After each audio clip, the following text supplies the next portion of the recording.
আমরা যেটা দিব তাদের মূলা ফেলাবো আমরা নিব না, আমরা সুন্দরভাবে আমরা বলবো ভাই।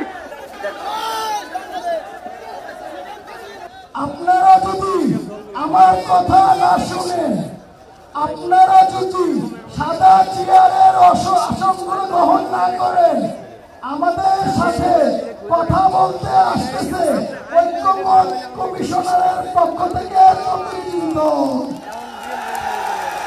আগে পরে যত মিছিল মিটিং হয়েছে সেইটা 4-5 জন প্রতিনিধি গিয়ে প্রতিনিধিত্ব করেছে, কিন্তু এই প্রথম সারা বাংলাদেশ থেকে আসা আহতদের সাথে সরকারি প্রতিনিধিরা সরাসরি কথা বলবে।